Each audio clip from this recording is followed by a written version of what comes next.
All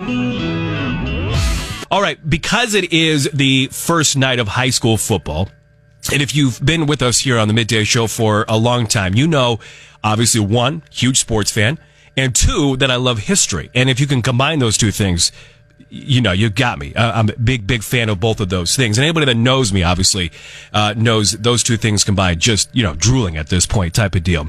And I was having this conversation recently with my mother-in-law, and we were talking about just football, and I'm not sure how we kind of got down this little rabbit hole, but she was telling me, she's like, did you know, and she loves history as well, so we really kind of bond over that, but she was telling me that Lodgepole, Nebraska, again, if you listen to the show, you know, from Lodgepole, live in Lodgepole, parents are there still. We go back there. In fact, we're going there this weekend for the big celebration of the upcoming weekend. And when we're out there, they do different things. And outside of all that, Lodgepole is known, and I don't know if a lot of people know this. This is interesting. She was telling me about this. But Lodgepole, Nebraska was the first under-the-lights football game in Nebraska. And that was all the way back in 1927. So 98 years ago. Now, this happened during the playoffs. It wasn't opening night, but this is a little article that she sent me, and going through it. The Lodgepole High School football field was the site of the first football game played in Nebraska under the lighted field in 1927. Lodgepole played Militaire in a playoff game in Lodgepole to decide the Little Ten Conference. Love that. That's terrific. Got to bring back the Little Ten Conference.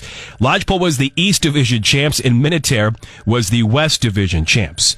Now, with that, it was during a snowstorm that rolled through, and Militaire, again, not too far from Lodgepole. Militaire is just outside of Scotts Bluff, about an hour, good hour at least.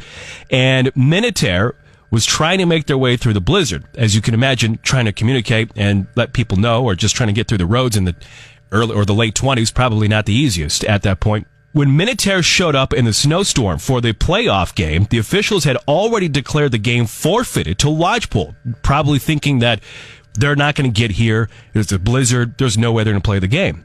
The players had showered, the Lodgepole players that are, showered and were at the drugstore when Militaire arrived in the middle of that massive blizzard.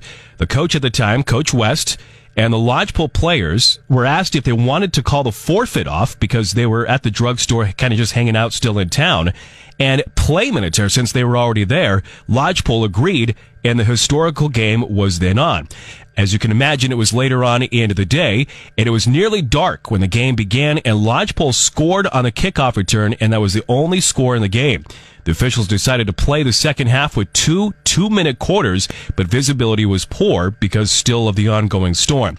Officials asked car owners who parked around the field at the time to turn on their headlights, and they played Nebraska's first ever lighted football game, which Lodgepole went on to win 7-0. And you got to remember, those lights that on the vehicles that we have now, which are super bright, especially these newer vehicles, goodness gracious, they'll light up the world. Unbelievable. But the lights then in the late 20s, they probably weren't that bright. In fact, they were Model A Fords that they were, that from the story, that were at the football field. And so obviously the lights weren't very bright, being a 6-volt system. The lights on the older cars of those would be even less illuminating. So, however, this was the first football game in Nebraska that was played on a lighted field, and history was then played. So, 1927, and just think, that game was essentially called off, but Lodgepole was still hanging out. They're like, let's play the game. Militaire's here. Heck, let's do it. Final score, again, was 7-0 overall, but that is some history there for you. Really, really neat. Happened in Lodgepole. By the way, they played on gravel during that game and some other games as well, not knowing kind of where the field was and all the other things that were happening. So, pretty neat story there. 98 years ago, thanks to a blizzard. First ever lighted game, thanks to cars. And nowadays, if the car's lights are on, obviously, PA guy gets on and says, can you turn off the lights? Type of deal. So it's interesting how things have obviously changed, and we now have lighted poles. But there you go. 98 years ago, 1927, the first ever lighted high school or just football game in the entire state happened in Lodgepole. So little cool history I wanted to share with you, and I appreciate her sharing that with me to share with you, because I know a lot of our listeners really enjoy those kind of stories, and with it being, again, rural Nebraska. So really, really cool stuff there. If you happen to be out in Lodgepole, by the way, again, they're having their yearly celebration. Check out the Lodgepole Depot Museum as well. They do a really good job there. There's some really cool stories that you can go through there as well. They've expanded. Really nice stuff. So there's my little Lodgepole plug for you, but you have some history that you can now take and disseminate that as you wish. And again, I appreciate my mother-in-law for sharing that with me so I could share that with you.